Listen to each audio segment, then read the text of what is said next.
Bonsoir. Eh bien, bienvenue ce soir à l'Estive pour cette rencontre spectacle en partenariat avec la MGEN, dont la présidente est présente, Madame Valérie Laurent-Aguerre, et la CASDEN. Alors, ces rendez-vous, il y en a un par saison. L'idée, c'est d'aborder une question, un sujet qui est propre, qui est partagé avec les valeurs de la MGEN. Souvent, ce sont des sujets de santé ou de société. Voilà.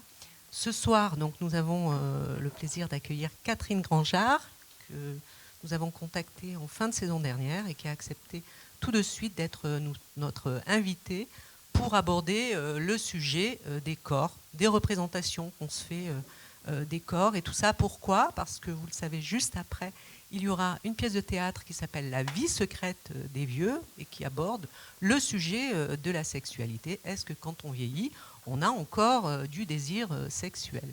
Voilà, alors ce soir, Catherine Grangeard va aborder la question des corps, mais pas uniquement par le biais de la sexualité des vieux, mais les corps. Voilà, les corps qui sont différents et qu'est-ce qu'on en pense de ces corps et comment on vit notre corps lorsqu'il est différent.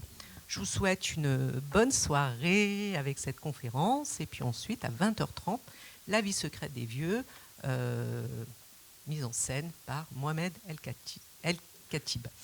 Et je vous donne la parole, Madame Laurent-Aguerre. Bonjour à toutes et à tous. Écoutez, je vous remercie pour votre présence à cette conférence. Je tiens à remercier l'Estive aussi, avec la directrice et Christine aussi, qui nous font le plaisir toujours de nous trouver des intervenants pour notre conférence sur différentes thématiques et des conférences de grande qualité. Je remercie aussi Catherine Grangeard d'avoir accepté cette invitation pour nous parler donc effectivement aussi de l'influence, je pense, de la société sur nos corps et sur notre psychisme. Voilà, et au nom de la MGEN, écoutez, je vous souhaite une excellente soirée et puis un bon spectacle. Et puis voilà, merci.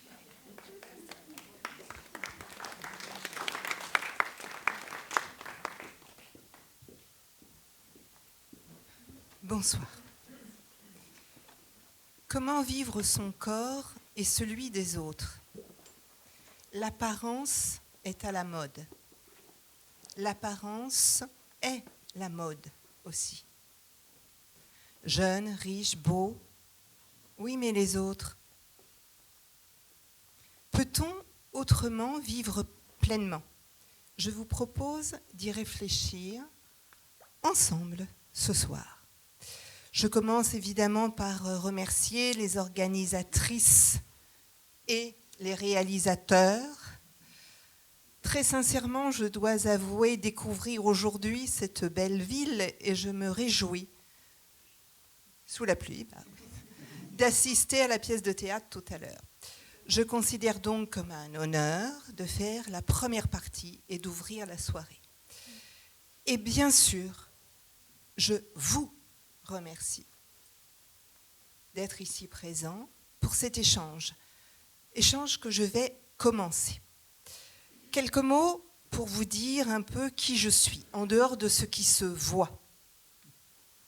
Une femme aux cheveux gris, plus très jeune. Aussi, je commence par souligner ce premier regard qui se pose sur une personne qui informe donc quiconque sur la dite personne. Ensuite, les mots. Notre perception du monde passe à la fois par le corps et le langage. Je suis encore psychanalyste, probablement le serai-je jusqu'à la fin de ma vie. Parfois, on me demande de quelle école, voire de quelle chapelle. Plus ça va, plus je puise dans toutes les boîtes à outils qui me sont accessibles. Le bénéfice de l'âge, pas seulement de la psychanalyse. J'ai écrit un texte, mais si ça vous semble ennuyeux, n'hésitez pas à me faire un signe. Comme la librairie n'a pas amené ici le bon livre, puisque ça aurait dû être celui-ci, tout le monde voit, il n'y a pas d'âge pour jouir, sorti en 2020 chez Larousse. Mais on a amené un qui traite d'une jeune femme de 25 ans, très mal dans son corps pour des raisons de poids. C'est un roman grand public écrit avec une jeune journaliste dans le but de vulgariser toute une expérience que j'ai au niveau de l'obésité, puisque j'ai travaillé, disons, 25 ans avec différentes équipes, que ce soit des réseaux pour l'obésité de tout âge, en service de chirurgie de l'obésité. Donc, ce livre là-bas, finalement, vous savez, les actes manqués, ce que c'est parfois réussi. Donc, cet acte manqué de la libraire nous permet d'introduire, alors que je ne l'avais pas prévu, quelque chose qui déborde les questions vraiment à l'ordre du jour ce soir. J'ai découvert aussi que c'était marqué « conférence spectacle ». Alors, à part que j'ai toujours la même veste rouge, ne vous attendez pas vraiment à un spectacle. Je l'enlèverai peut-être. On ne sait pas. Ma formation initiale de psychosociologue me permet de tenir compte des influences sociales de la psyché, comme vous l'avez dit à l'instant. Ce soir, on constatera leur importance. Habitons-nous notre corps? Ou est-ce seulement un décor? D'où le titre que j'ai choisi pour ce soir. Décor et nous, décor et moi. Alors vous l'entendez comme vous voulez, décor ou bien décor. Je ne sais pas. Vous m'avez demandé de traiter de la sexualité. Probablement parce que j'ai écrit ce livre en 2020. Je précise que c'est mon éditrice, chez Larousse, qui a donné ce titre, très aguicheur, qui m'a d'ailleurs valu un nombre incroyable d'anecdotes. Ça, je vous le raconterai en privé après. Parfois, ce fut drôle, parfois, ce fut lourd. C'est la vie. Le texte est très sérieux. Il s'agissait de réagir à un propos outrageant d'un chroniqueur sur l'invisibilité sexuelle des femmes de plus de 50 ans. Vous imaginez bien que ça nous a énervés. Pourquoi est-ce insupportable d'être à la fois trop visible pour la femme jeune et trop invisible pour celle dépassant un certain âge? On peut élargir la question à d'autres caractéristiques, le handicap par exemple. En quoi leur sexualité dérange? Je vais parler des normes. Les normes n'existent qu'introjectées. Sinon, elles ne nous impactent pas. Elles pourraient bien exister, mais sans effet sur nous. Elles ne nous concerneraient pas. Vous voyez, de temps en temps, je me répète, parce que c'est vraiment important. Les normes de plusieurs milieux coexistent dans une société pluraliste. Là où elles font éventuellement souffrir, c'est lorsqu'elles suscitent un écho intérieur. Et si elles suscitent un écho intérieur, ce n'est que parce que nous en sommes également porteurs. Quelqu'un se gratte la tête. Vous voulez que j'arrête mon texte? Attention. Parce que nous sommes aussi porteurs de ces normes et que nous nous conformons malgré nous. Lorsque c'est assumé, c'est différent. On revendique quelque chose, tout va très bien. Par exemple, en reprenant les mots insultants de l'autre, comme le font certains groupes militants. Slut, salope. Le body positive. Nous vivons dans un bain de langage qui nous préexiste. Et nous voyons des corps. Nous les ressentons également depuis le plus jeune âge. Les personnes aveugles, malvoyantes, développent d'ailleurs cette kinesthésie. L'identité se façonne au travers de nos rapports familiaux et sociaux, nous le savons, inconsciemment et consciemment. On dit par exemple que les bébés sont des éponges au ressenti de leur entourage. Récemment, une fillette de 4 ans m'a questionnée avec le plus grand sérieux propre à cet âge. Quand une question existentielle travaille, est-ce que je suis jolie ? Tout aussi sérieusement, je lui réponds, oui, c'est vrai. Pourquoi ? On me le dit souvent, mais je ne sais pas ce que ça veut dire, jolie. Tout aussi sérieusement, je lui réponds, oui, c'est vrai. Parce que c'est passionnant comme remarque, c'est intriguant. Qu'est-ce que ça peut bien vouloir dire, la beauté ? Par rapport à quoi on situe les normes ? La question de cette fillette implique une norme vis-à-vis de laquelle on lui dit quelque chose qui ne va pas de soi.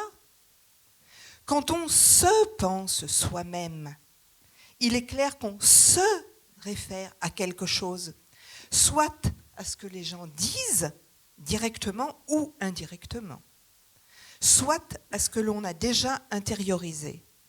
Vous entendez par exemple parler de crème anti-âge. La signification latente découle de l'expression.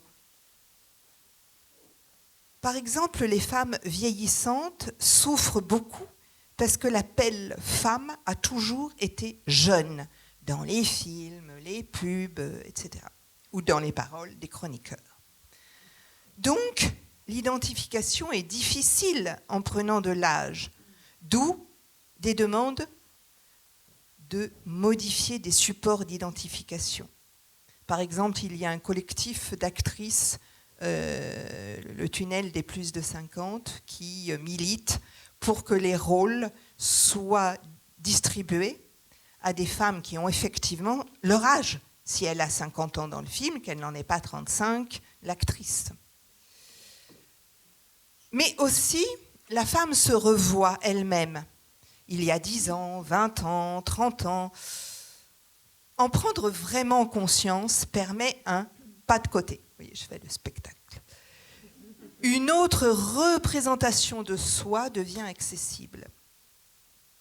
Une personne qui n'est pas dans les normes, prenons une personne handicapée, souffre des normes, mais pas toujours d'une comparaison avec le passé.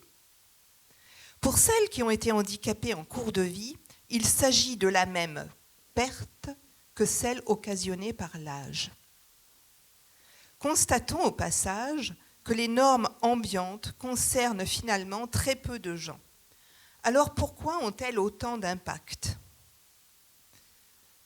Je vais vous éclairer un peu en tant que psy. La fonction de l'idéal du moi intervient. Le narcissisme, autrement dit, en prend un coup. Elle est contente, la fillette de 4 ans, dont je viens de parler. Quand elle saisit qu'elle fait partie des jolies filles, elle comprend rapidement que c'est un avantage. Et alors, elle se constitue sur ce socle. Celle qui n'entend pas ce genre de propos, également se structure par rapport au fait de ne pas être belle. Que ce soit objectivement vrai importe peu. En l'occurrence, l'objectif est subjectif. C'est le regard qui fait le beau. Ce que l'on en dit, se voir dans les yeux de l'autre appartient au langage. En répondant avec le plus grand sérieux à la question « est-ce que je suis jolie ?», les mots dits installent dans un rapport à soi-même sécure. Dans Blanche-Neige, Quand le miroir est interrogé, suis-je la plus belle du royaume? La réponse n'est pas sans conséquence. L'effondrement narcissique peut mener au pire. Sécure, disais-je. Pourtant, pas toujours.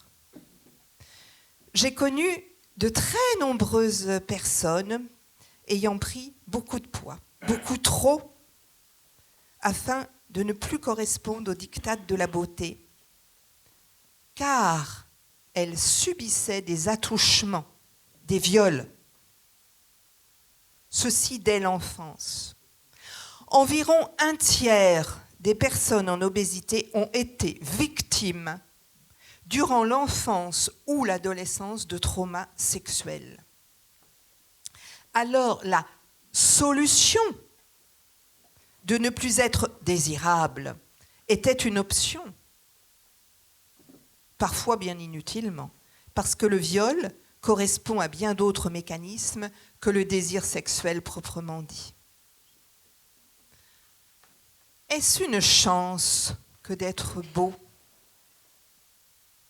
On peut penser que c'est plus facile, plus valorisant.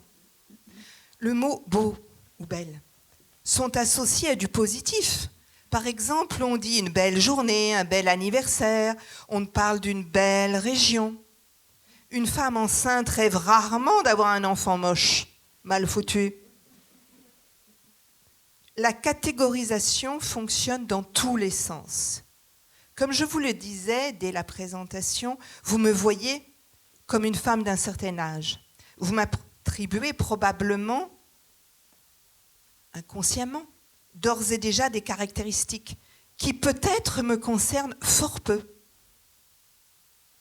Ainsi, nous n'évitons pas, à première vue, les préjugés. Beau et con à la fois, chantait Jacques Brel en 2004. Certains se souviennent du refrain. Je m'abstiens de fredonner et là je vous préserve. Donc je le lis. Être une heure seulement. Être une heure quelquefois. Être une heure, rien qu'une heure durant. Beau, bon et con à la fois. Ce stéréotype à la vie dure, est-ce pour rassurer ceux qui ne se trouvent pas beaux? Est-ce pour trouver une compensation? Associer beauté et bêtise, c'est aussi dire que si le décor est satisfaisant, pourquoi cultiver d'autres efforts? Ces généralités ne valent que ce que valent des généralités. Marilyn Monroe aurait pâti de cette beauté qui, par ailleurs, l'a aussi bien servie. Mais la mort est venue trop tôt pour la plus belle femme du monde.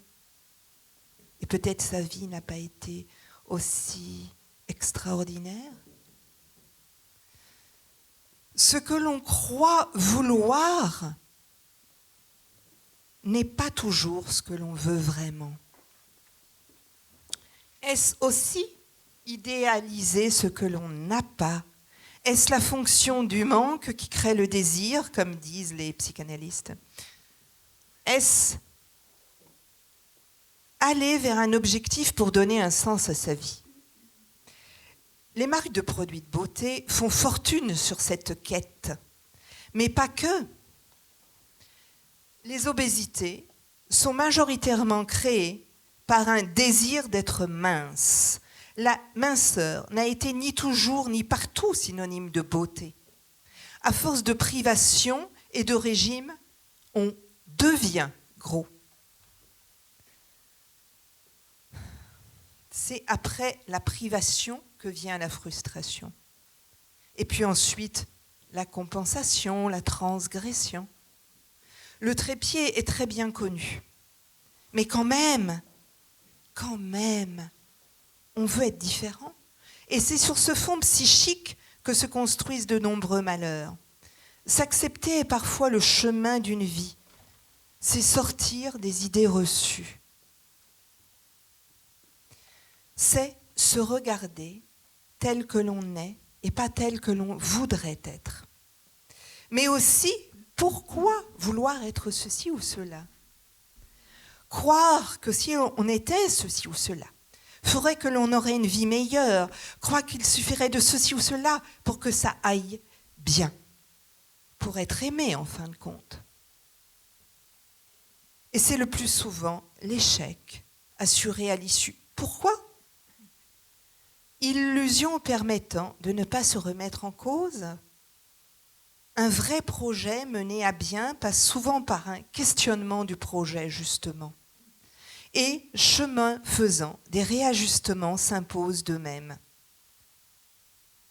Oui, mais c'est sans tenir compte des normes dominantes. Vous donner quelques exemples. Eh bien, je vous emmène d'abord du côté de la chirurgie de l'obésité. Pourquoi autant d'échecs? Normalement, avec une telle technique, on devrait aboutir à 97% de réussite. Or, il n'en est rien. Environ un quart des gastroplasties, c'est-à-dire des opérations de l'estomac, se soldent par une perte insignifiante de poids, parce que le but inavoué ne se situait pas sur la balance. Perdre des kilos peut donner une meilleure mobilité, de meilleurs marqueurs biologiques, mais était-ce vraiment l'objectif? Une vie meilleure était rêvée, et la réalité n'est pas toujours au rendez-vous. Il est bien trompeur de parler de régime, d'activité physique, là où le sujet tout entier est concerné. Et la chirurgie esthétique, est-ce plus satisfaisant? Certainement pour certaines personnes. Ça dépend des attentes. Mais souvent, le bistouri a besoin du divan. Là encore, il n'est pas seulement question de corps dans ce regard posé sur soi. Ce que j'effleure ici, c'est le poids de la réalité par rapport aux projections. Je ne vais pas m'éterniser, je souhaite maintenant aborder les représentations qui sont à l'œuvre dans tout cela. Je vais commencer donc par définir ce qu'est une représentation, comment elle se construit et ses conséquences. Et en même temps, ce qui a un effet sur les représentations. Le mouvement est circulaire. Notons qu'une représentation est en évolution permanente. Elle est active, mouvante, changeante. Et il y a une interaction entre ce qui arrive de l'extérieur et inversement. C'est une reconstruction permanente parce que chaque personne est singulière, différente.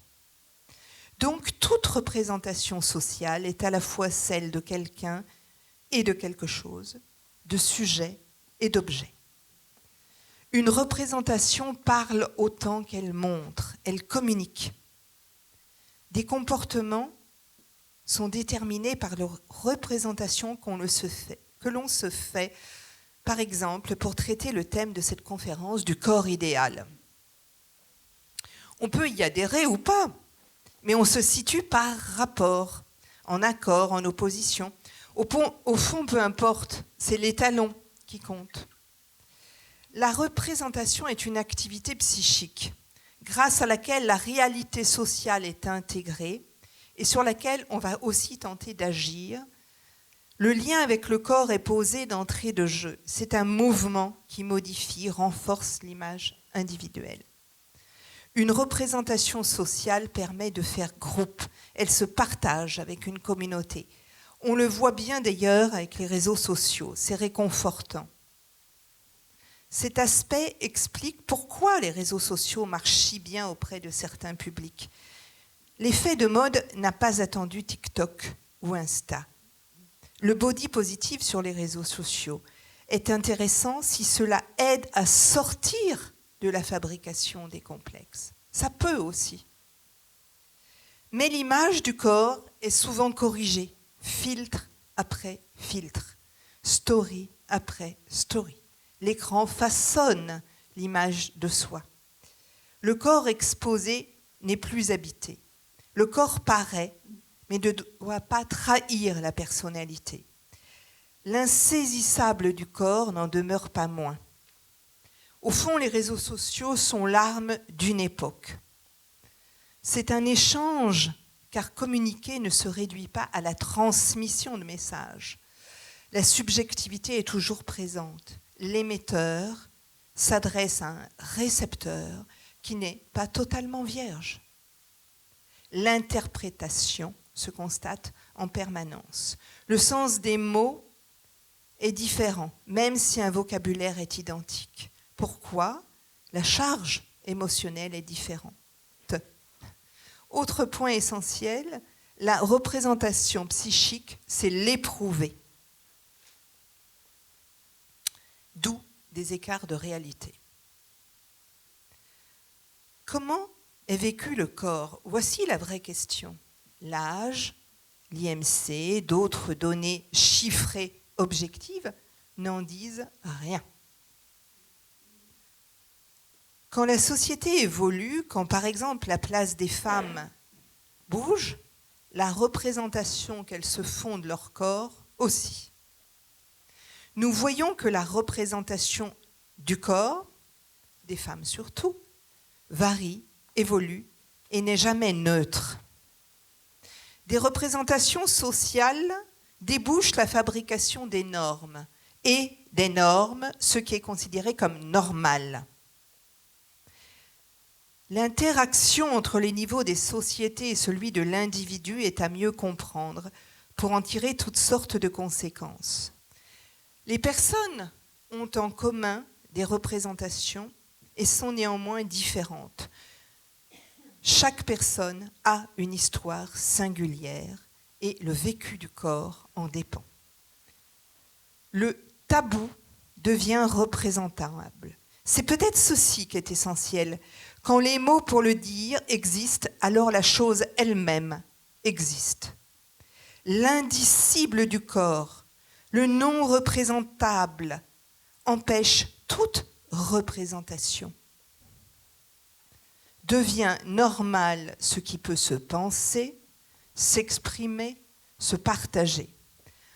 En tant que psychanalystes, nous prenons le pouls des changements. La fabrique des représentations se mesure sur les divans quand on regarde en arrière sur plusieurs décennies. Subjectivement, le corps se vit au gré des évolutions des sociétés. Est-ce que vous êtes d'accord avec ce que je suis en train de vous dire ?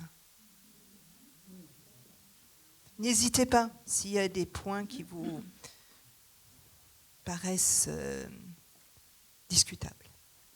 On peut les discuter tout à l'heure, mais vous avez aussi la possibilité de me dire « je ne comprends pas ». Okay ? Plus les prescriptions sont fortes, plus les dictates semblent indiscutables, et moins les gens vont bien. Et en particulier les femmes que l'on ramène tant et tant à leur corps. Aucune distance n'est envisageable, sauf à la pathologiser. Le changement de regard, qui fait le beau, n'est-ce pas, influence le regard que l'on porte sur soi et sur ses enfants, puisque nous savons pertinemment que ce qui est vécu en famille et dans la société va les façonner. Le philosophe Bergson le disait autrement dans le texte Le Rire. Nous ne voyons pas les choses elles-mêmes. Nous nous bornons le plus souvent à lire des étiquettes collées sur elles. Pour les plus âgés ou les plus cinéphiles, vous vous souvenez peut-être d'un vieux film qui s'appelle « Devine qui vient dîner ». Il date de 1967. Et le très séduisant Sidney Poitier disait « Vous voyez un homme noir. Je me vois comme un homme. Point. » Cette phrase m'avait beaucoup impressionnée. Je la considère encore aujourd'hui comme étant richissime. On peut remplacer « vous me voyez comme un homme noir par n'importe quelle caractéristique. Parce que de toute manière, nous-mêmes, on se voit comme quelqu'un, quelque chose d'autre. Découvrir dans les mots, les regards des autres, qui je suis, c'est cela le problème. Et si ça ne colle pas avec ce que je me sens être, que le soit enfant, homme, femme, handicapé, jeune, vieux, qu'importe, les représentations nouvelles des corps des femmes ne sont pas venues par hasard. Elles sont le résultat de prises de conscience, de lutte aussi.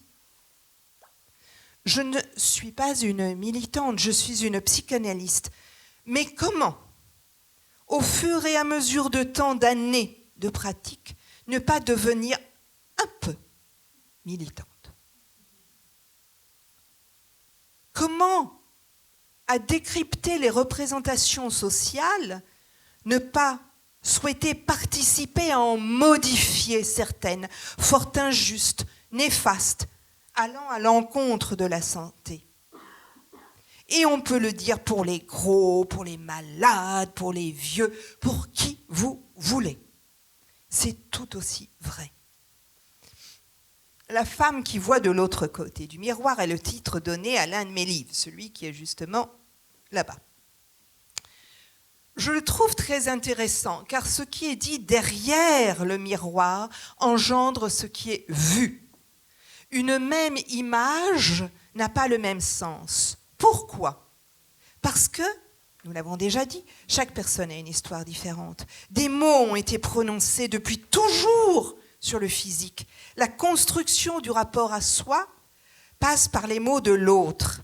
Voilà pourquoi certaines personnes sont complexées et d'autres pas, parfois même dans une fratrie. Et les complexes ont-ils jamais aidé à atteindre la santé, qu'elle soit mentale ou physique? Non. Mais qu'est-ce que ça veut dire, les mots de l'autre? Le bain de langage dans lequel tombe tout enfant, celui qui lui préexiste, constitue notre inconscient. S'y enracine notre monde intérieur, nos pensées, fantasmes, rêves, inhibitions, symptômes, angoisses, désirs, tout. Ce sont les bases de la subjectivité. Le dedans et le dehors ne sont pas discontinus, comme ne le sont pas le sujet et l'autre. Ce grand autre, constitué de tout ce qui a été dit, est une sorte de dépôt de mots, nécessairement insuffisant, car il manque toujours quelque chose au langage. Aucun de ces mots, ou signifiants, pour utiliser un terme lacanien, n'est propre au sujet. Nous essayons de repérer des signifiants maîtres, parfois pour nous en dégager. Lorsque ceux-ci sont tellement écrasants qu'ils s'y aliènent le sujet. Les discours organisent les rapports, les liens, qu'ils soient internes ou externes. L'identité, nous le voyons, est un produit de la parole. Et nous parlons aussi avec notre corps. Il n'y a pas de savoir sans corps. Nous prenons souvent notre corps pour nous-mêmes, c'est insuffisant. Il est aussi ce qui en est dit dans une société, que la société soit restreinte comme la famille, ou plus largement la société dans laquelle les personnes évoluent. Le nouage entre l'intime, le propre à soi et le commun est propre à soi, le nouage. Tout comme on ne peut pas dominer les signifiants pour les raisons que je viens d'expliquer, nous ne pouvons pas contrôler nos corps. Tout le monde en fait l'expérience à maintes reprises, que ce soit dans la maladie, dans le chemin qu'il prend malgré nous, le poids, le vieillissement, les actes manqués aussi. Notre destin serait peut-être de lutter contre l'impossible, remettre en question l'incontestable, penser l'impensable et savoir que nous sommes petits, tout petits, sans déprimer. Et savoir savourer le présent. Se libérer du passé, ne pas penser sans cesse à l'avenir, être là, ici, maintenant, quel beau programme. Bon, revenons aux impressions. Les apparences dont j'ai parlé ne sont que des apparences. L'interprétation nous appartient tout autant que l'image. On ne maîtrise pas tout. Lorsque les apparences règnent, le piège est de s'y perdre jusqu'au plus profond de soi-même. Ouvrons notre regard et nos oreilles. Ainsi, notre propre corps, comme celui des autres, n'apparaît qu'au travers de représentations. L'accès par le langage est inéluctable. Les distorsions s'ensuivent obligatoirement. Le contact interne avec notre corps existe évidemment. Donc, nous avons une approche pluridimensionnelle au corps. La même petite fille qui s'interrogeait sur le fait d'être belle n'aurait pas eu à traiter le problème si personne ne lui avait fait ce commentaire. Son corps aurait pourtant été le même. Ses attributs physiques reçoivent une valorisation par ce qui lui en est dit et elle repasse par autrui, moi, pour en faire le point, pour savoir à quoi s'en tenir, pour valider. Cet exemple est riche d'enseignements et vous en trouverez probablement vous-même, certains, dans votre expérience. Le plaisir qu'offre le corps est également médiatisé par autre chose que du ressenti.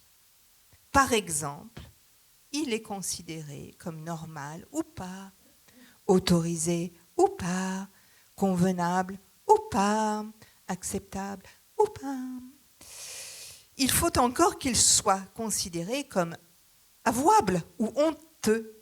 La représentation de la sexualité est socialisée et elle est évolutive. Ce soir, nous avançons avec un désir de progresser vers une acceptation large de représentations qui ne font mal à personne. Être incarné est notre condition humaine. Quel que soit l'âge, la condition physique, l'apparence, la santé, aimer, c'est possible, sous différentes formes. Nous savons que la petite enfance est auto-érotique, que le plaisir est polymorphe, que l'enfant n'a absolument pas la même conception du plaisir physique quand il est tout petit que plus tard. La civilisation vient expliquer et imprime aussi ce qui est permis ne l'est pas et dans quelles circonstances.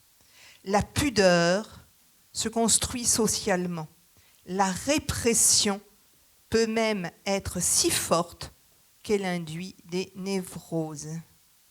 Respecter l'enfant impose de ne pas penser avec des normes adultes. Il a été beaucoup question de consentement ces derniers mois. Un réel débat sociétal a permis une large réflexion dont j'ai été si souvent témoin dans le secret du cabinet. C'est une chance que de pouvoir faire le point individuellement sur ce que consentir veut dire pour soi, dans sa propre vie. Et consentir n'est pas désirer. Ce soir, aborder la question de la représentation s'inclut dans cette dynamique. Chacun, parmi vous, est arrivé à un certain point et nous ne saurions dire quoi que ce soit ce soir là où il faudrait en être. En travaillant cette conférence, je me suis dit qu'il ne s'agit que d'éclaircir des contours, de permettre des avancées sans dicter mes propres conceptions, un peu comme dans une thérapie.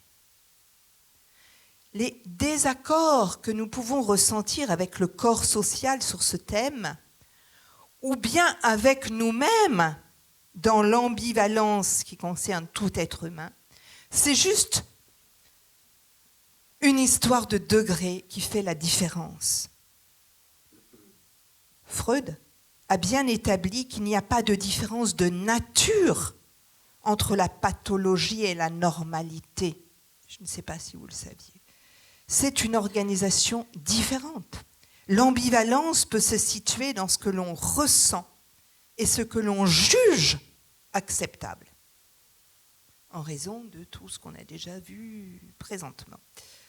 On peut proférer une ouverture d'esprit digne des plus modernes conceptions et ressentir autre chose que notre propre morale condamne. À l'inverse, un discours très rigoureux serait en total décalage avec des mœurs dissolues. Mais dans ce cas-là, on serait plus du côté de l'hypocrisie sociale que de l'ambivalence personnelle.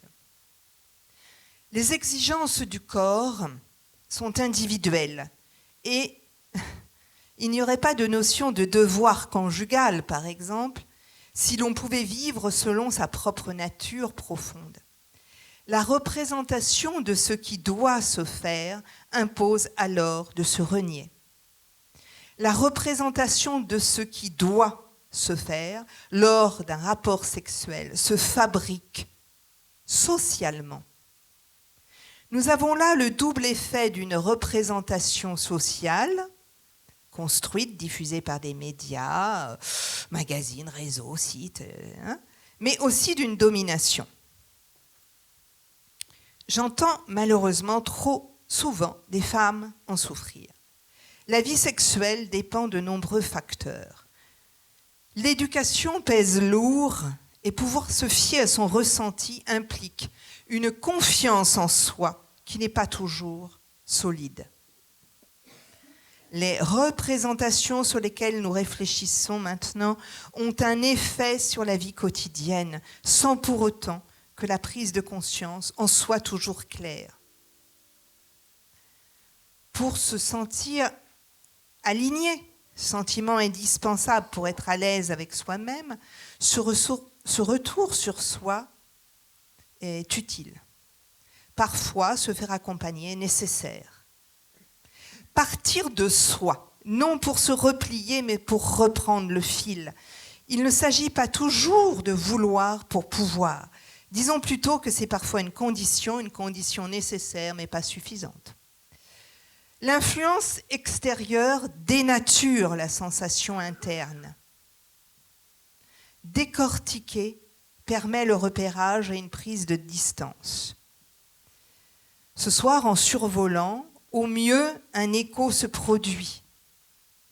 Si j'ai parlé de moi en intro, c'est pour permettre une expérience des perceptions, permettre de ressentir concrètement. Chaque personne ici présente peut partir de sa propre expérience pour décortiquer mon propos et se l'approprier. Partir de soi pour y revenir, là où l'on sait que ça coince, mais où on n'arrive pas à décoincer. Une conférence qui diffuserait uniquement du savoir n'aurait pas atteint son objectif d'après moi. Si l'on n'a pas introjecté des représentations de soi négatives, il n'y aura pas d'effet. Et lorsqu'on les a introjectées, pour s'en extraire, seul un cheminement est possible. Ce n'est pas magique. Alors ce soir, dans ce lieu culturel, je fais l'intro du spectacle de tout à l'heure. J'ai, du coup, pensé à un film quand j'étais en train d'écrire cette conférence. Opening Night, ça vous dit quelque chose ? C'est un film de Cassavetes, 1977. Ce fut donc une pièce de théâtre au démarrage. Le sujet, c'est une actrice vieillissante de très grand talent qui n'arrive pas à se mettre dans la peau de l'actrice vieillissante que le rôle impose. L'en empêche un refus viscéral d'intérioriser un rapport à son âge. Pour une actrice, l'image est essentielle. La lutte avec soi-même qu'elle mène est une leçon magistrale. Alors si vous ne connaissez pas ce chef-d'œuvre, vous avez de la chance, parce que sa découverte vous attend. Vous retrouverez sur les réseaux, bien évidemment. La nuit attendra. Et cette soirée d'ouverture est une étape pour les spectateurs. Opening night. C'est une métaphore pour tout franchissement, d'un dépassement, d'un blocage. Lorsque les représentations viennent à chuter, c'est émouvant. Quelque chose de neuf se produit là où il n'y avait que répétition. Faire cesser ces répétitions délétères est un objectif quand on se sent dans un cercle vicieux. Se sentir, se ressentir. C'est ça qu'on fait en thérapie. Partir de là. Vous connaissez cette phrase. 10 fois je suis tombée, 11 fois je me suis relevée. Bien sûr, nous ne nous attardons que sur ce qui concerne les représentations négatives. Parce que ce qui est facile à vivre n'est pas un problème. Donc on ne va pas en parler ici. Attention, ne pas confondre. Dans cette dernière partie, nous allons aborder pourquoi nous n'aimons pas les ceci, cela. Et je vais m'intéresser à la phobie avec vous. Il s'agit surtout de ne pas être comme les ceci, cela. C'est pourquoi nous tenons, le nous est global, aux petites différences.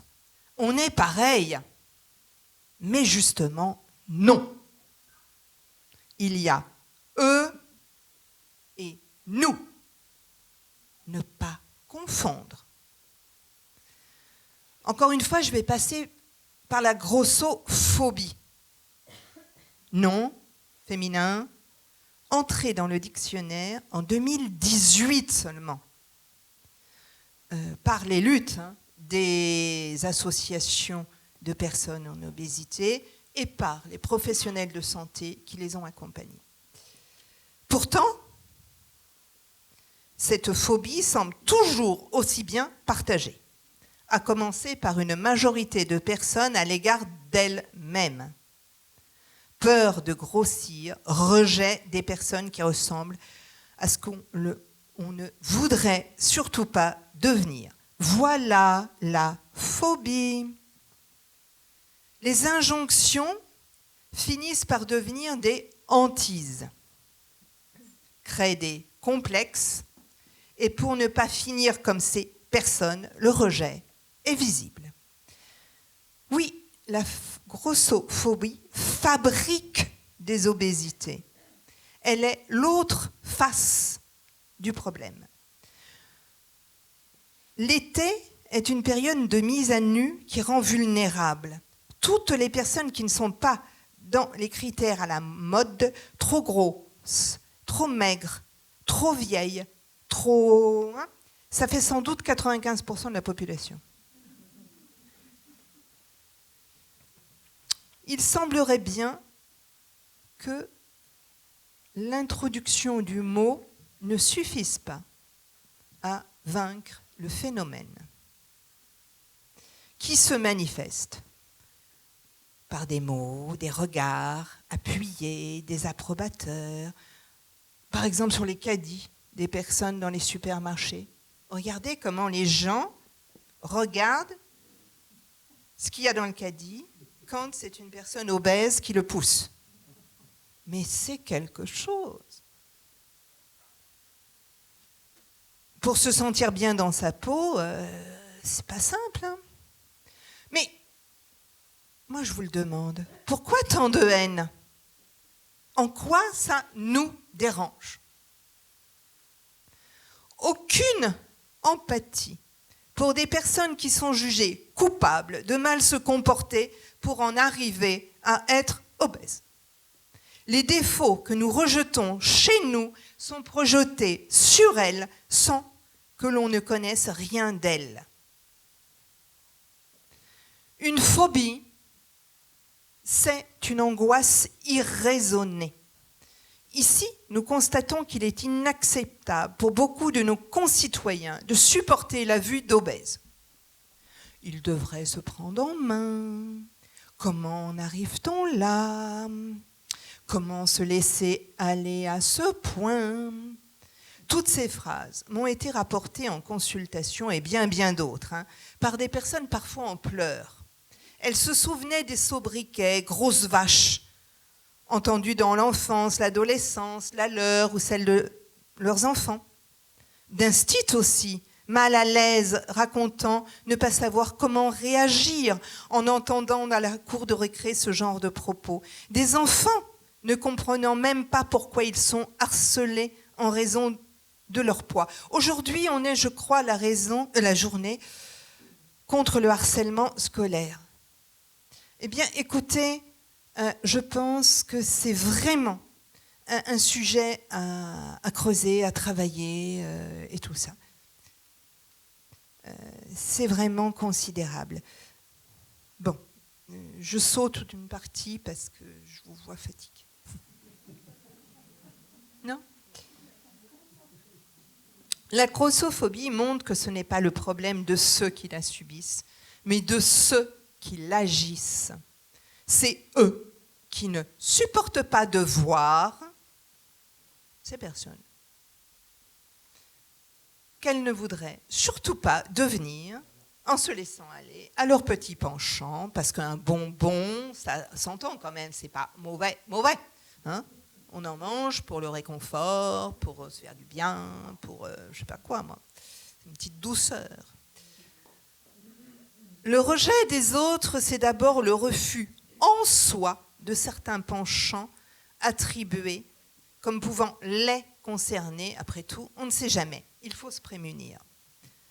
Ne pas être comme ces autres dont le corps montre les faiblesses de caractère, puisqu'on croit vraiment que c'est de leur faute.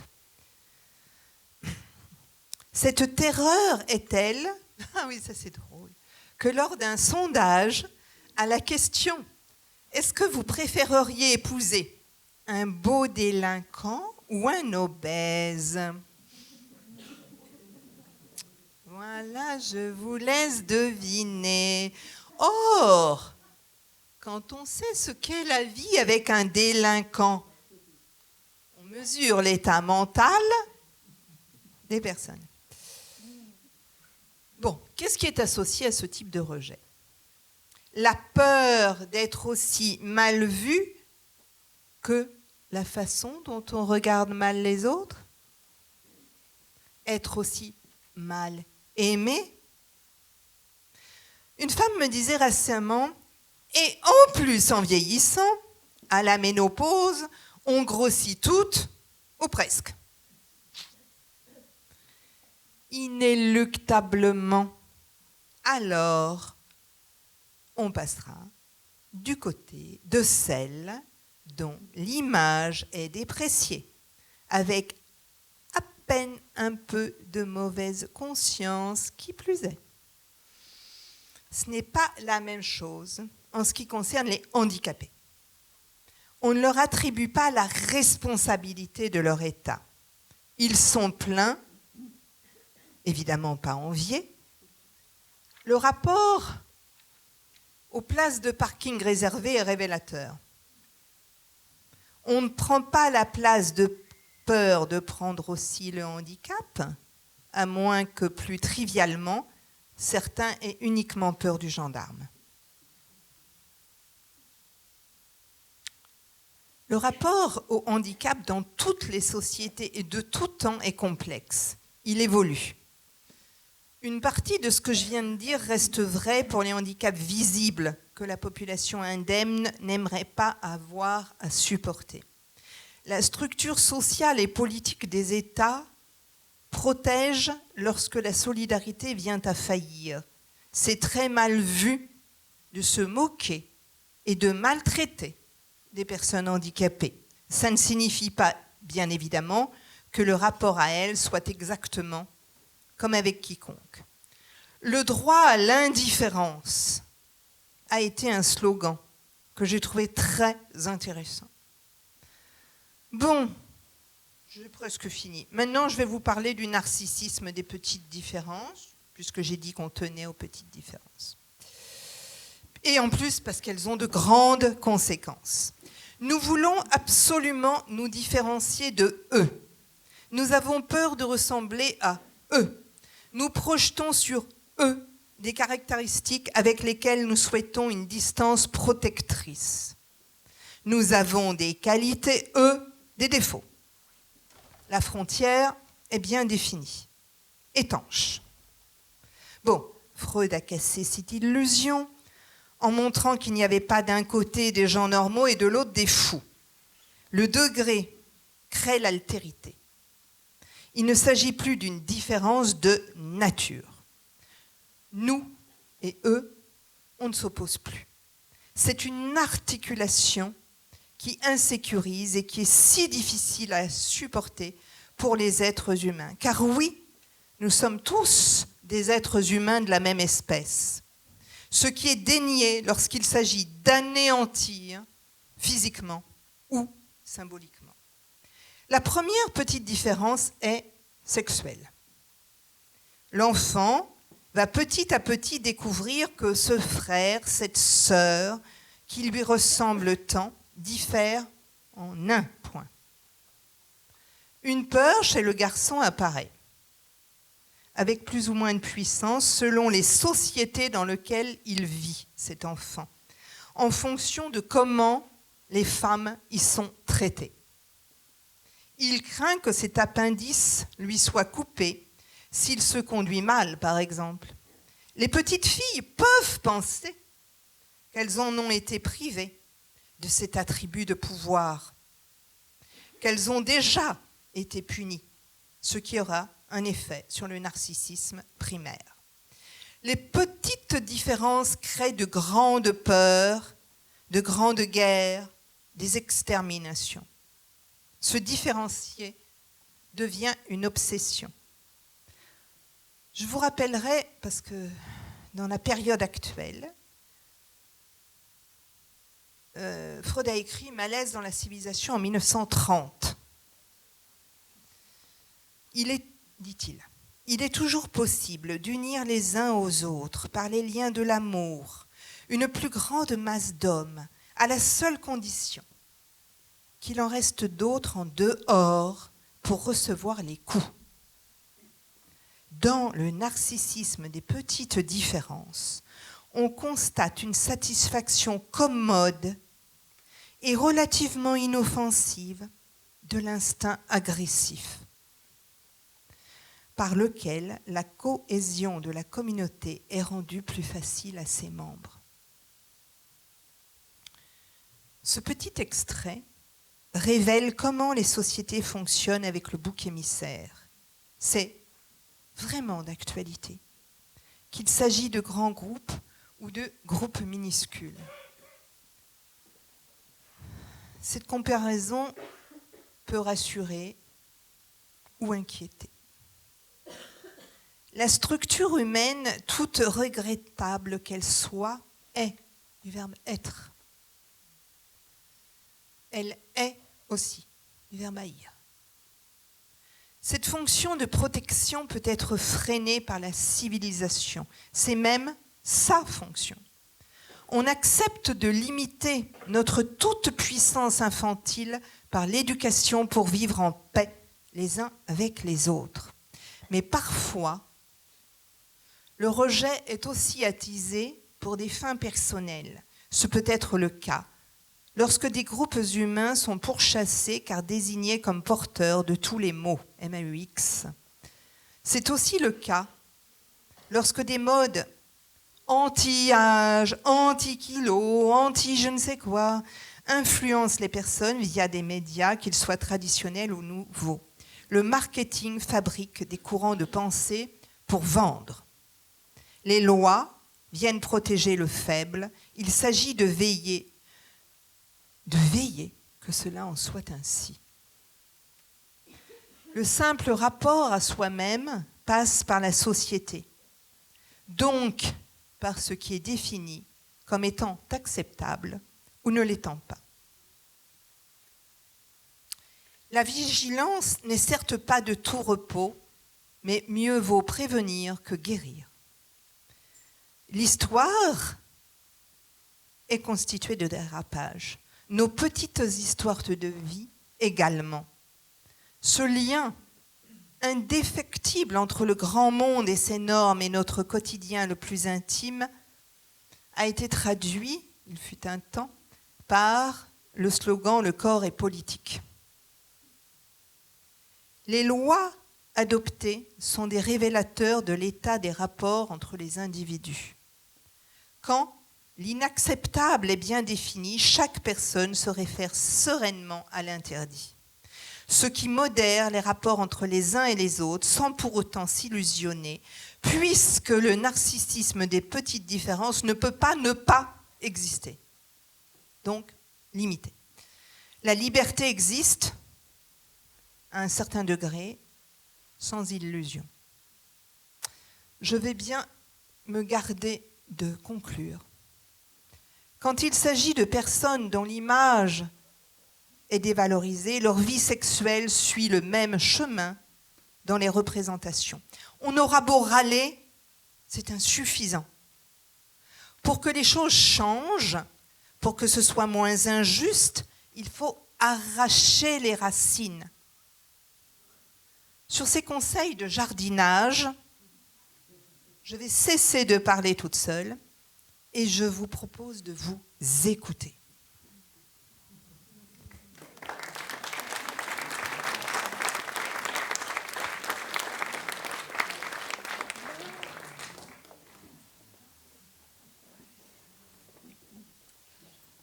C'est le moment de passer à des questions bien pratiques.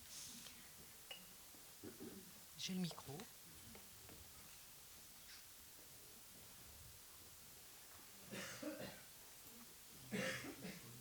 Ah, voilà, super. Merci pour cette conférence. Merci pour le débit de parole que vous avez vraiment ralenti. Enfin, je ne sais pas si vous l'avez ralenti, parce que je ne sais pas quel est votre débit de parole de d'habitude, mais en tout cas, oui, ça a vraiment permis de suivre vos propos. Et je n'ai pas vraiment de questions, mais il m'est venu une petite citation que j'ai découverte il n'y a pas longtemps, mais je ne sais plus où et je ne sais pas de qui c'est. Mais j'ai envie de la partager parce que pour moi, elle résonne avec la conférence. C'était l'être humain se distingue par ce qu'il montre et se ressemble par ce qu'il cache. Et j'ai trouvé je l'ai découverte il y a vraiment pas longtemps et elle me parle énormément. Je ne sais pas encore trop pourquoi. Et là, elle résonne avec votre conférence. Voilà, donc j'avais juste envie de la partager. Merci. Je n'ai rien à ajouter.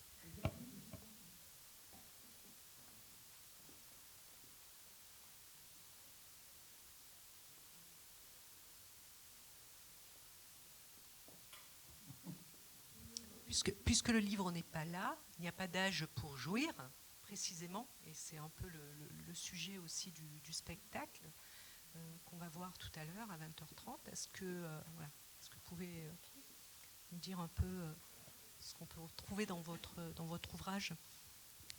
Oui, bien sûr. J'ai parlé de l'importance de la visibilité dans ce livre. Comme je veux écrire pour le grand public, j'ai essayé de ralentir mon rythme de parole à l'écrit. J'aime beaucoup les chansons populaires. Et donc, il y a beaucoup de chapitres qui sont appuyés sur une chanson. Résiste, prouve que tu existes, c'est page 135.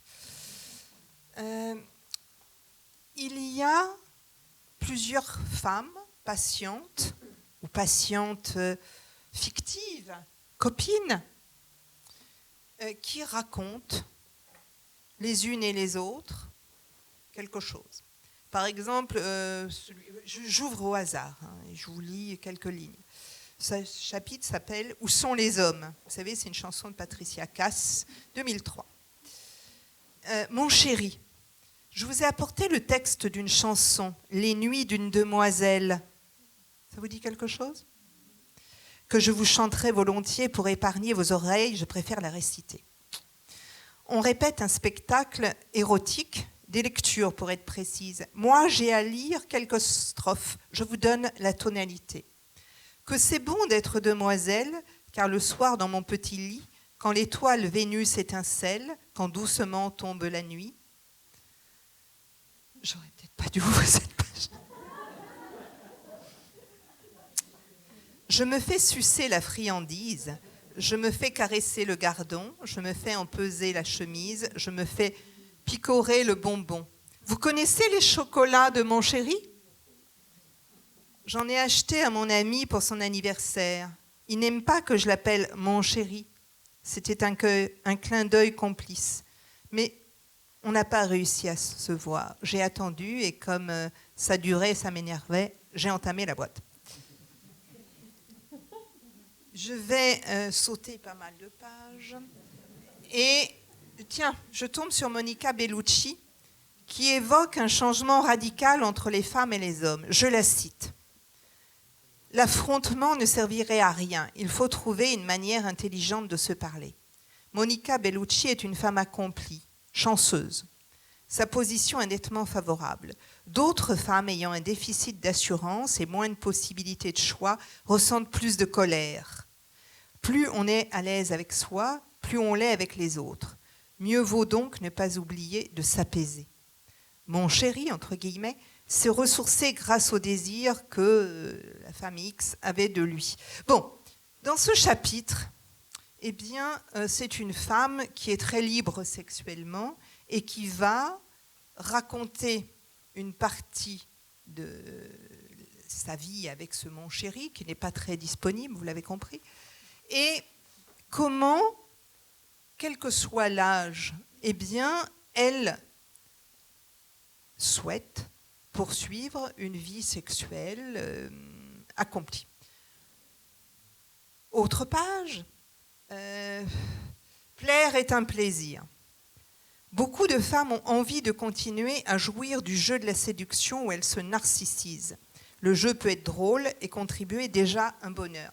Au fond, là, vous voyez, ces 3 lignes, ça montre qu'il y a des femmes qui ont un rejet de la vie du chroniqueur qui est, elles ne sont pas sexuellement désirables après 50 ans. Et moi, j'ai montré dans ce livre, par des exemples, par de temps en temps une analyse un peu plus psy, un peu plus peut-être compliquée, on va dire. Donc ça, je vous l'épargne ce soir, vous le lirez tranquillement dans votre lit.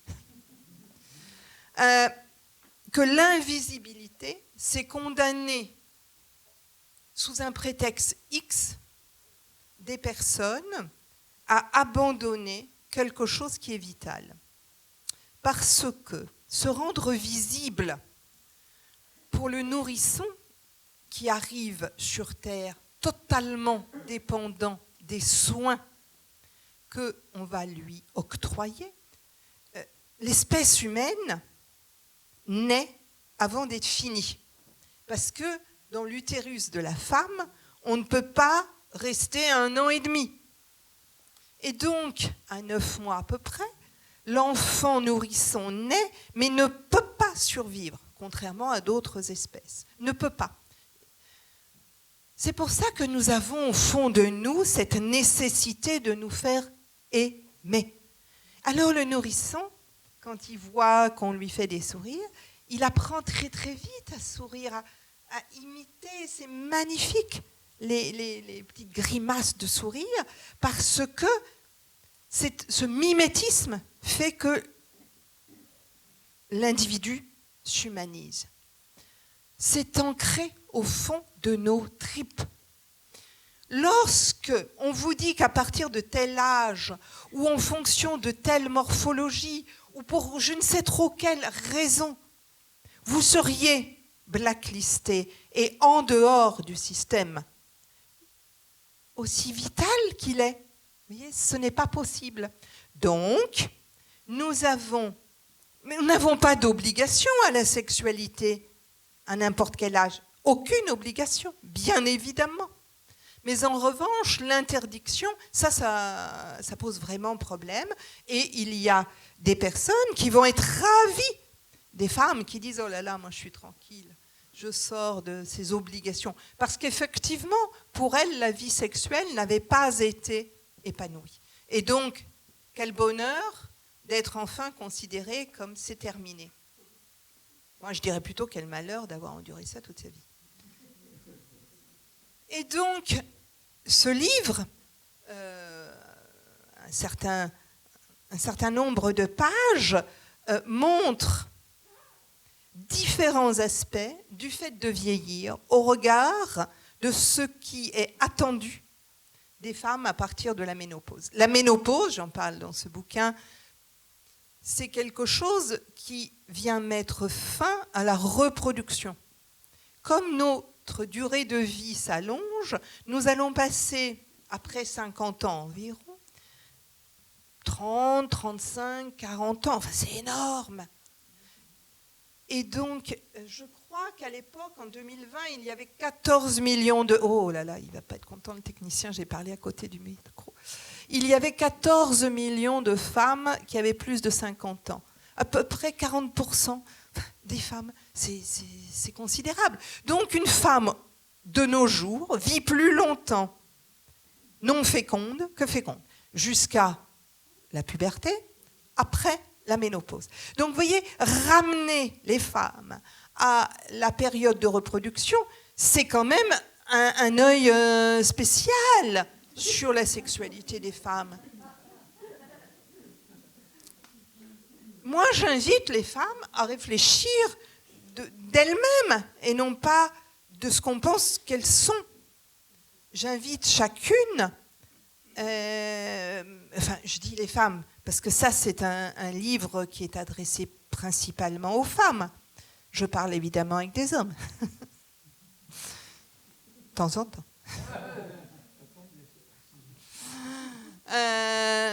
En fait, l'invisibilité sexuelle ne concernait que les femmes. Hein, qu'on soit clair. Donc voilà pourquoi j'ai fait un livre sur la sexualité des femmes, même si elles sont hétéros. Mais on parle de la sexualité des femmes qui, elles, seraient condamnées par la société, pas celle des hommes. C'est tout ceci. Quand une femme qui a l'âge de la cinquantaine se retrouve en évoluant avec son temps, qu'est-ce qui se passe? Or, vous voyez, en 5 ans, les choses ont beaucoup bougé. Rist, la députée, non, maintenant elle est ministre.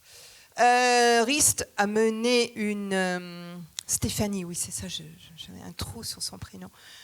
Une concertation sur la ménopause. Elle a interrogé un certain nombre de gens. Il y a eu un rapport remis au président de la République parce que la question de la ménopause fait débat. Les médecins sont extrêmement peu formés sur tout ça. Voilà. Donc, quand on vieillit, et si on veut vivre et pas simplement survivre, il y a des normes à faire bouger. Mais comme je vous l'ai raconté, les normes, elles existent parce qu'elles existent, mais elles changent parce que les individus les font changer. C'est un rapport de force. Donc, faire des livres, faire des podcasts et autres, quoi. Voilà, donc ce livre regroupe un certain nombre de situations, les analyse un peu, et comme il se veut grand public, j'ai essayé de ne pas être trop compliqué, mais bon. Je suis quand même psychanalyste, donc si je ne vous apporte pas quelque chose avec mes outils à moi, vous allez vous dire, bon, bah, pourquoi, enfin, vous voyez. On a eu une conférence avec la MJUN, toujours, et la CASEN oui. sur... Daniel Delanoë. Oui. Avec Daniel Delanoë, qui abordait le sujet d'un point de vue anthropologique. Oui. C'est-à-dire, et on voyait très bien qu'en dehors de notre société occidentale, ailleurs, le temps qui passe n'était pas un défaut, mais au contraire un atout, et que dans certaines sociétés, les femmes qui avançaient dans l'âge étaient plutôt vénérées, par exemple à Tahiti. Voilà. J'en parle de lui dans ce bouquin, je parle de Konenki, je parle de Cécile Charlap. Oui, bien sûr. Hein. Mais l'approche que j'ai, elle est psychanalytique, dans le sens où nous avons un rapport à nous-mêmes qui est construit avec des normes, avec ce que nous avons vu vivre dans nos familles, nos mères, nos grands-mères, avec ce que l'on entend dans les milieux dans lesquels nous sommes, au travail, avec tout ceci. Hein. Je vous montrais le caddie tout à l'heure de la personne en obésité. Ça, ce sont des expériences. La femme d'un certain âge, mais pas vieille, 50, 55, qui rentre dans une salle, là, il y en a une qui raconte ça, c'est un cocktail ou je ne sais pas quoi, les gens sont bien habillés, tout ça, et elle avait l'habitude, c'est une jolie femme, elle avait l'habitude que les regards la suivent comme ça. Vous voyez ce genre de regard? Il y a des regards lourdingues qu'on ne supporte pas, qu'on n'a jamais supporté, même jeune et belle, mais quand il n'y a plus du tout de regard, je suis entrée. Voilà, donc vous voyez, il y a tout ça dont je parle dans ce bouquin, parce que nous vivons ici en France en 2020 et quelques, et que il y a des choses qui, en étant interrogées, peuvent être bougées. Vous voyez, notre société bouge énormément sur les rapports de l'intime. Il y a énormément de choses qui ont bougé en 25 ans, en 20 ans, etc. Même en 5 ans. Donc, on sait qu'on peut faire bouger les choses. Et par exemple, l'introduction du terme grossophobie dans les dictionnaires, ça, c'est quand même un signe qu'on fait bouger les choses. Et bon, je peux prendre des milliers d'exemples. Voilà. Donc, oui, c'est fort riche de lire. Ah bah tiens, pour elle, ça se passait comme ça. Alors donc, pour moi, quel écho ça a et on s'arrête et on réfléchit et tout ça. Le rapport au corps est quelque chose qui n'est jamais terminé. Jamais. Et par exemple, dans les maisons de retraite, il y a des histoires d'amour interdites. Parce que ça fout le bazar. Il y a du spectacle. Ah ben voilà. Eh ben tant mieux. Eh ben je suis ravie d'aller voir tout à l'heure. Parce que voilà, moi j'ai connu des personnes qui disaient bon, je n'en dis pas plus alors puisqu'il y a le spectacle.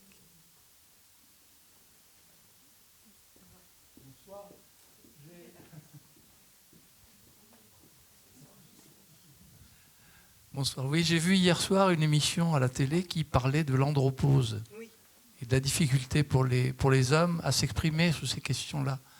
Et je m'aperçois que vous n'avez pas abordé, que vous parlez un peu avec eux. Donc, voilà. Et c'est vrai que ça m'a beaucoup touché et troublé. Parce que nous, les hommes, on parle peu de ces choses-là entre nous. Bien sûr. J'ai spécifié d'entrée de jeu que suite aux propos d'un chroniqueur qui disait « Les femmes de plus de 50 ans sont invisibles sexuellement » et qui riait. Et un qui disait « Oh ben non, mais ça c'est toi qui le dis » Et l'autre qui lui répondait, mais allez, arrête, sois pas hypocrite, on les aime toutes, etc., etc. Donc j'ai bien spécifié de quoi je parle. Je n'ai pas dit que le sujet des hommes n'en est pas un. J'ai juste dit ce livre-là. Alors, pour une fois, c'était une volonté de se centrer sur un, allez, on va le dire, un objet d'étude qui soit la sexualité au féminin. Je n'ai pas dit, d'ailleurs je le dis à la fin, que la sexualité au masculin en prenant de l'âge ne mérite pas qu'on s'en occupe. J'ai jamais dit ça. Je vais chercher la page.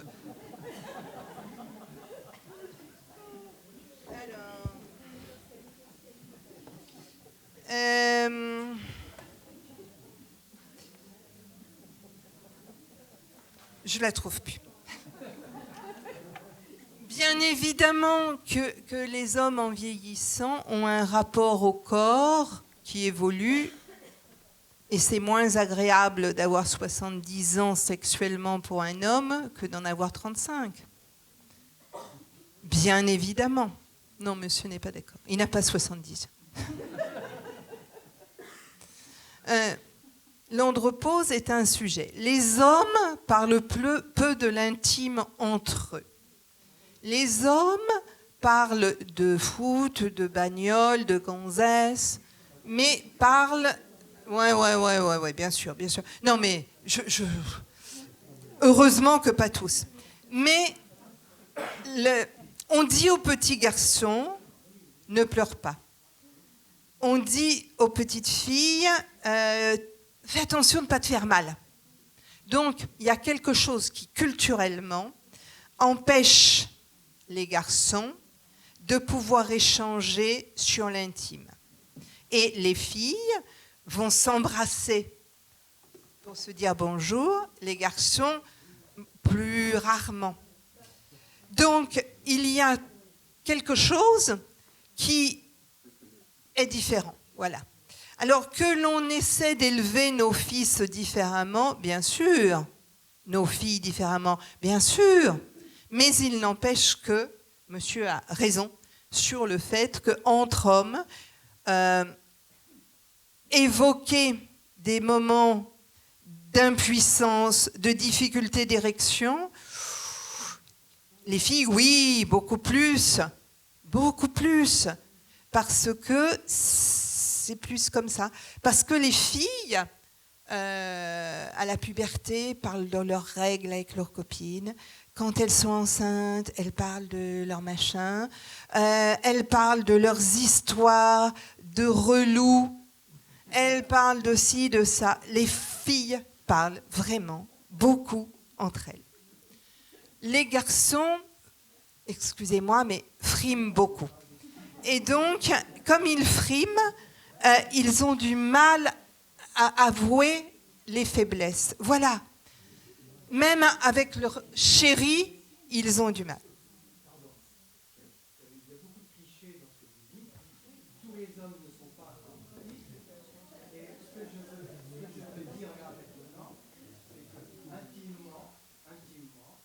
Et personnellement, j'ai une connaissance du fait que les femmes, une fille, lorsqu'elle est née, la carte d'identité, c'est une fille, sexe féminin.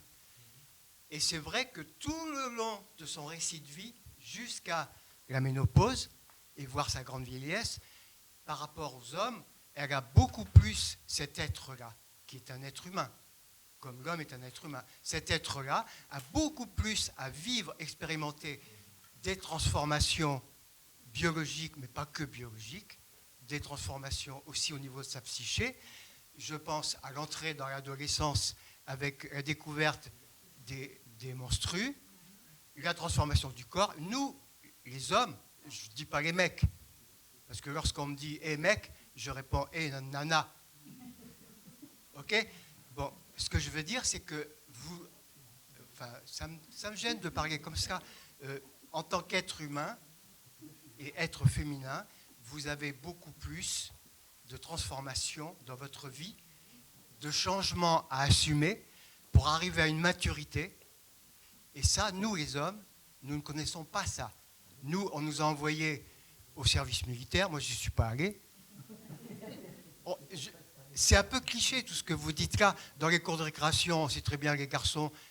Mais tout ça, c'est entretenu par la société. Alors, excusez-moi, Mais je je fais veux un pas- sondage. Est-ce que c'est cliché ce que je dis?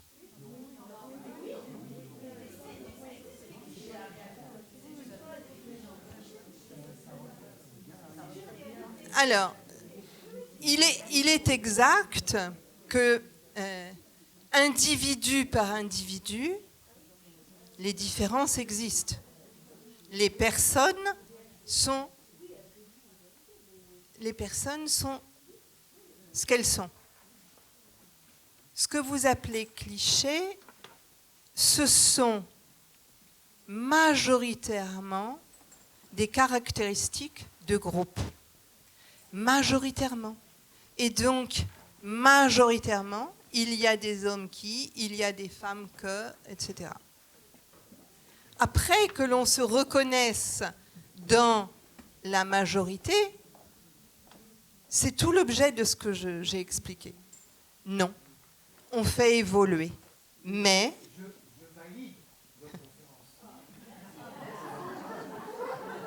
Bon, une dernière question, parce qu'il y a un spectacle qui nous attend à 20h30, et puis pour ceux qui veulent dîner avant au bar de l'Estive. Voilà, une dernière question, et puis on arrête.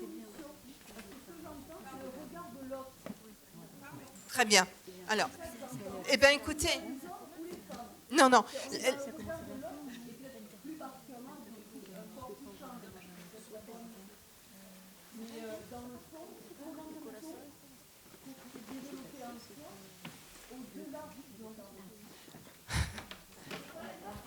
Comment on fait pour évoluer en dehors du regard de l'autre? Comment on se distancie des clichés lorsqu'ils ne nous conviennent pas? Comment on prend distance de des caractéristiques qui sont source de souffrance? Eh bien, la prise de conscience. La prise de conscience. Sans prise de conscience, qu'est-ce que vous voulez faire? Vous ne pouvez pas bouger. 2, une fois que vous avez vraiment pointé que tel sujet, ça ne vous concerne pas, comme monsieur vient de le dire, que tel autre sujet, vous avez du chemin à faire parce que vous y êtes encore, mais vous désapprouvez intimement, eh bien là, vous pouvez commencer à revendiquer que c'est pas vrai, à discuter avec les partenaires proches, à appartenir à des associations, des groupes qui font que ça évolue socialement. Voilà, tout ça c'est possible. Mais il faut d'abord s'en rendre compte. Parce que si on trouve que ce regard de l'autre, il est normal, si on trouve que c'est tout à fait logique qu'on vous regarde mal avec votre chariot, parce que vous avez mis des cochonneries dedans et que vous êtes, c'est minable, eh bien, vous allez continuer à vous sentir mal. Mais si vous regardez la personne en lui disant, bon, écoute, je regarde ce qu'il y a dans ton chariot, moi, chacun, voilà. Mais si je suis mal dans mon corps, oui, peut-être faudra que je change ce que je mets dans mon chariot. Voilà, tout ça, c'est parce que vous prenez conscience que le regard de l'autre, il n'a pas lieu d'être. Et que vous avez peut-être un problème avec le chariot, mais c'est vous qui allez le déterminer. Mais si vous êtes honteux parce qu'on vous a mal regardé avec votre chariot, vous n'allez jamais pouvoir bouger.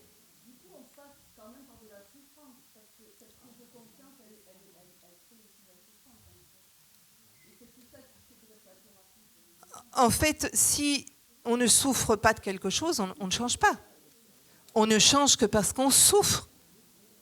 Si tout va bien, enfin c'est ce que j'ai dit aussi, hein, je ne parle ici que de ce qui ne va pas. Si tout va bien, ben, vous ne remettez rien en question. On ne remet quelque chose en question que parce qu'il y a problème. Après, pour bouger, c'est pas, je l'ai dit, c'est pas miraculeux, c'est plus ou moins compliqué parce qu'on porte en soi-même des référents qu'on arrive ou pas à déconstruire facilement ou pas facilement. Oui.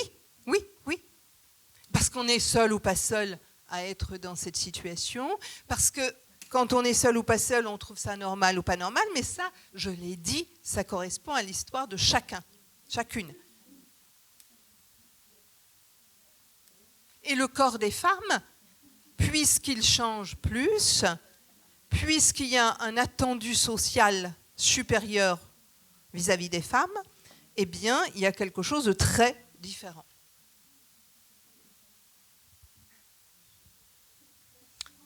Oui, merci.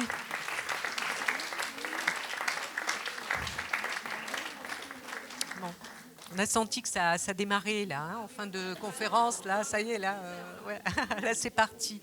Alors la soirée continue à l'étage si vous voulez dîner à 20h30. Donc la vie secrète des vieux. Vous verrez 7 comédiens, comédiennes qui ont vraiment pas 50 ans mais plus de 70 ans et qui vont vous révéler leurs secrets, leurs désirs, leurs combats. Pour vivre pleinement leur sexualité. Voilà. Bonne soirée et merci à tous.